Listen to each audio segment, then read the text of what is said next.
Hey folks, thanks for taking the time to watch our training video today on everything IRP. This is Dr. Bullard, your MTSS supervisor, and with me are our two brilliant reading specialists, Miss Kim Demery, our K-5 supervisor. Hey everyone. And Miss Brandy Bullard, who is our early literacy specialist. Hey everyone. So the purpose of today's video is to provide you all with the information as well as the tools that you'll need to support your K-3 and RTA teachers on your campus with creating, implementing, monitoring, and documenting intervention support with your individual reading plans. So pay close attention, but if you miss anything, feel free to rewind and listen to us again. Senate Bill 387 introduces changes to the Read to Achieve program. The bill aims to improve early literacy instruction and intervention strategies based on the science of reading. One of the changes includes a focus on individual reading plans, IRPs. This is a document that outlines the specific reading skill deficiencies of a student who has demonstrated difficulty with reading development. The plan includes the literacy interventions that the student will receive to address the reading skill deficiencies. This slide lists the key components of the IRP and what it should include. Please note that every component of the IRP is required, not optional. The IRP will require the teacher of record to list the literacy interventions being used. Literacy interventions are intentional strategies that are used to facilitate reading development and remediate emerging difficulty with reading development. The data rules to determine who gets an IRP are listed here. First, second, and third grade students who perform well below or below benchmark on their composite score. Fourth grade students who have not reached a 725 Lexile level. Kindergarten IRPs will not begin until MOI. Kindergarten teachers should not delay intervention until IRPs are formally completed. Teachers should follow the same guidelines mentioned in the previous slide for EML students. However, guidance for EC students are different. If an EC student has an IEP that includes reading goals, then we do not need to do an IRP for that student. If the IEP is not for reading, then an IRP will need to be created if the child is below or well below the Indibbles 8. This slide explains what progress monitoring is and its purpose. Please ensure your teachers understand that progress monitoring is the practice of regular assessments. Progress monitoring tools should align with the screening tools. Progress monitoring measures must correspond to the identified intervention area. For example, if the intervention is targeting decoding, then the progress monitoring tool should be NWF. Please note that Amplify provides a progress monitoring recommendation for each student. These recommendations are based on the grade level's critical skill. For example, Amplify automatically recommends NWF for all kindergarten students as a measure for progress monitoring. However, if the data shows that a student has a deficit with PSF, then progress monitoring and intervention should target PSF, which is a low skill.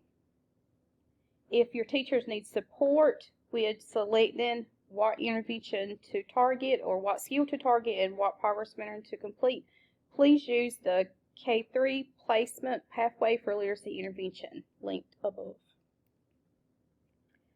Progress monitoring frequency and calendar needs to be shown. Please note the progress monitoring tracker is not required, it is optional. As a reminder, the frequency of progress monitoring is every 4 weeks for below and every 2 weeks for well below. These are minimum requirements. However, teachers should intensify progress monitoring if any students are not making similar progress to their peers. All right, so where can we find all of these tools that we discussed earlier? We try to house everything in one central location, so you should be able to find everything for IRP support on the MTSS Google site that you see pictured here. The picture itself is a link, so if you share this presentation or use it during training, please make sure to click on the link and take your teachers to the site so that they can see where all of this information is located. So again, here we go with the forms. So this is what the form looks like that we will use this year for your beginning of year individual reading plans. So this form will also be located on the MTSS Google site. And just briefly, I'm not going to take you through the form, but I do want to just so you have some understanding about what to expect. The Google form, once it is completed and the teacher hits submit, it will automatically send an email. It will not be the formatted official copy, but it will be a copy that looks like this, that you see pictured on your screen, and it will come from an email address that's a no reply email. So just let your teachers know that if they try to respond to that email, like, hey, I made a mistake, it's not going to go anywhere. It is a no reply email. So if they do have that situation happen, they just it would be preferable if they would let you know as the academic coach, and then if you would then email myself or Miss Kim or Miss Brandy, we can assist you with making any updates to an IRP. So teachers will immediately receive the Google version of the form back in their email as soon as they hit submit. We also, again, this year will have the official, what we're considering an official PDF version that's formatted. They should also receive that. It should not take very long after they hit submit, but in some cases it may. There were some situations last year that the program that we used did not work over the weekend, so sometimes it does require me to go in and manually run IRPs. But please, please, please, if you will help us out with this, make sure that teachers kind of abide by that rule. 72 hours, if they have not received this final formatted PDF version copy of what they have submitted for an IRP, after 72 hours, feel free to contact me and we can troubleshoot. Again, when they received this PDF copy in their email, it is going to be from a no reply email address. So please stress to them that if they hit reply or if they try to make contact with me or Miss Brandy or Miss Kim, it will not, we will not get any information from there. All right, so we talked about where all of this, again, all of it's located on the MTSS Google site. So if you go there, the site currently right now has not been, or all the links have not been made accessible to you, but as soon as we get this video out and you have trained your teachers, all of those things will be accessible. What you can see from the MTSS Google site right now, from the image that's on the screen, you see PSRC Access to School MTSS folders, and right below that, you see individual reading plans, IRPs. So from the individual reading plan tab, there will be some sub-tabs, and the first tab will be BOY IRP. So everything that you'll need for BOY IRPs will be located there. I've had several questions around, do we need to print these IRPs? Like, what do we need to do? So the guidance is that teachers, once they complete an IRP for a student, they should print and have on file a copy of that student's official formatted PDF copy of the IRP. So please make sure to let them know. It's just really not good practice to just keep that in an email because those plans are supposed to kind of be live documents. It's hard to have a live document when it's stuck somewhere in your email and you can't put your hands on it. So guidance is have them print the formatted official copy of the IRP, keep it in a student folder, and that way they'll have it for when the review of the IRP is scheduled. So last year we also had, I set up a system so that copies of all those IRPs went into your school MTSS Google folder. I am going to do that again. However, I am not going to run copies of those on a day-to-day basis. So academic coaches or principals or whoever else is part of your instructional leadership team, what I have done for you all is just kind of like a quick fix to that solution, is that all of you now already have a BOY IRP completion spreadsheet. Your school spreadsheet is attached to the main spreadsheet that is receiving all of these responses, and it's a live document. So as soon as teachers are completing, it should populate into that spreadsheet.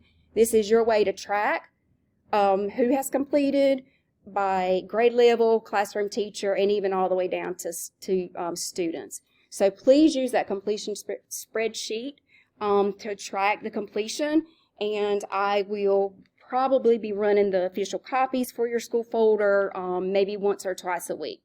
So only your instructional leadership team members are going to have access to this school MTSS Google folder, and which means that only those folks are going to have access to the spreadsheet as well as the PDF copies that are in those folders.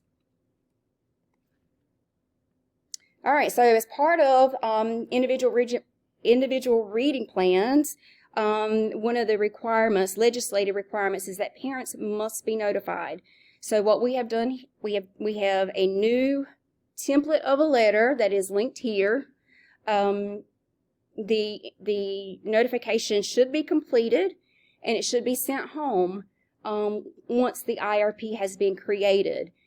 So please make sure that teachers, they can click on that link, hit Use Template, and it's theirs. They need to complete one for any student that has an IRP, and any section of that letter that's highlighted yellow, it requires the teacher to enter some information. Please do not send letters home with highlighted information. Just make sure they take the highlight out and make sure they put the information that's required within the brackets. Do not use any other parent notification template. And we're being very, we're holding you to that because we've had a lot of situations where people are sending different types of letters home for this, that, and the next. But this particular letter meets the legislated requirements for individual reading plans, as well as meets the requirements for the statewide corrective action for multi-tiered system of support. So it serves both purposes for notification. All right, I think this is the last one, guys, and I'm gonna stop talking, but we do need to have a conversation about intervention log. So this is something that will be absolutely required. So we have created an IRP intervention documentation log for your teachers to use. Again, it's a use template, meaning you click on this link here, you open it up, you hit the little blue use template button in the top right corner, and your teachers can edit it and do what they need to do. It doesn't matter to us if they need to modify it in a way that's more user-friendly. However, they cannot take any of the requirements off that are part of the documentation log, meaning they have to address, they have to include the students' names, have to include what skill, anything that's required on there as information that the teacher is asked to provide, that absolutely cannot be modified. But if they want to change it around the colors or, move a box here or there, that's completely fine. Logs can be done on individual students, but logs can also include groups of students up to 6 students per log. So just please make sure that if that teachers are aware of the documentation log that we are requiring, as well as anyone else on your campus who may be providing support as part of the IRP. This part is about the progress monitoring and intervention connection. Tracking student progress loses its purpose if teachers fail to implement instructional interventions. Without active intervention, progress monitoring essentially becomes repetitive assessment without any meaningful action to address identified learning gaps. With that being said, we do not progress monitor for compliance. Progress monitoring should occur to see how a student is responding to instruction. Okay, so I thought I was finished, but I'm not. IRP reviews. So the guidance has always been that schools should have a process for how IRPs are reviewed between screening windows. Some folks did really well with that, other folks maybe not so much. So what we are working on right now is a process for what that IRP review will look like and what it will consist of, that all schools, anybody doing an IRP will be required to complete. So don't worry about it much now. Some key things that you need to be prepared for, however, teachers need to be prepared that after sometime between that 5th and 6th week of intervention support for students on IRPs, there will be a formal review process. So as part of that formal review, teachers must have progress monitoring data, they must have their documentation logs, they must have, all the other sources of data that are available to them, including classroom assessments, skills block assessments, intervention. I've already mentioned the documentation log notes. So it should be multiple sources of data. We're not just looking at Amplify progress monitoring. So if you see here on that screen, it says anywhere between 8 to 12 data points is what is required for educators to make valid and reliable decisions about instruction and intervention support. So keep that in mind. We're not asking 8 to 12 data points from Amplify progress monitoring, but it should be a whole host of multiple data sources. And these data sources should reflect assessment around the target skill that has been identified on the IRP. So I think the progress monitoring suggestions for Amplify is that students who receiving intensive support are supposed to be monitored every 2 weeks and supplemental or below every 4 weeks. Again, those are minimum recommendations. ILTs should be touching base with grade level teams every other week, just to check in to see how students are performing, and track and definitely check on whether teachers are keeping the documentation log that they're going to need to make those decisions. All right, so here are expectations for rolling out IRPs. Academic coaches should provide training and support teachers when developing individualized reading plans. However, if you do not have an academic coach, then principals or AP should provide this training and support. Academic coaches, you're going to be required to collect a sign-in sheet during the training and submit that into your Canvas course. This assignment has not been created, but it will be forthcoming. Please make sure that you monitor and comply to the initial IRP submission deadline that is listed in this timeline that is linked here. Teachers must enter their results into IRP Google form as mentioned by Dr. Bullard for each student. I forgot one thing, ladies. Can I go back just very quickly? Sorry, guys, but there is one thing, and this came up a couple of times last year with some teachers. If a teacher, we are absolutely trusting teachers to make the decisions necessary to provide the support that they need for individual students. So if at any point teachers are telling you that this child in particular is not responding to the intervention, or I really feel like there's another activity I need to use, or this needs to be intensified in some way, we are trusting that those decisions are going to be made using data, and that teachers are going to make those decisions and are allowed to make those decisions between screening windows for a student's IRP. So we only ask if they make any changes to the intensity, the frequency, the instructional activities, that must be documented on the intervention log. It needs to include what was changed and when that change was implemented.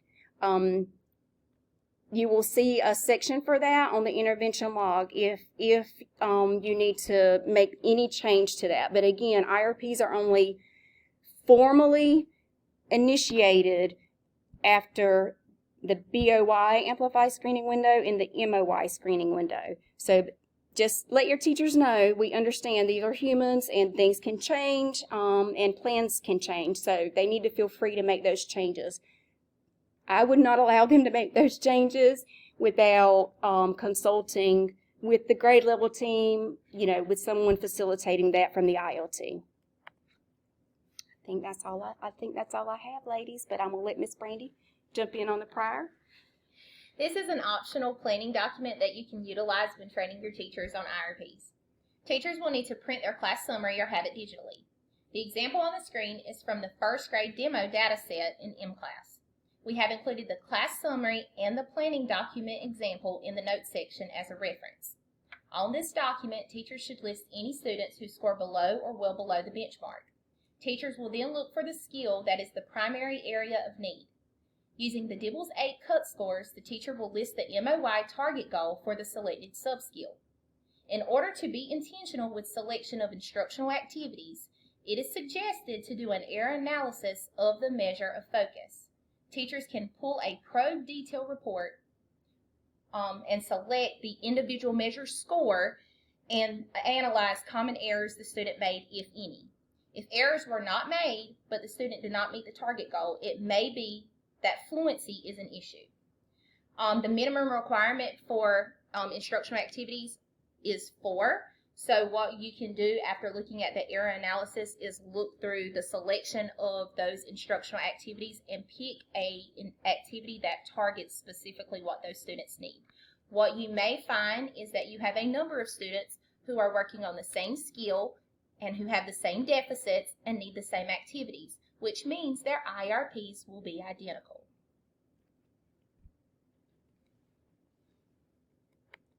All right, so that actually is the last part of what we needed to cover today. I did want to just kind of give you a quick look at some of these documents. So I've pulled up the IRP planning document that Miss Brandy just talked about, just to kind of give you, a closer look at it. I know it's hard to see on that screen.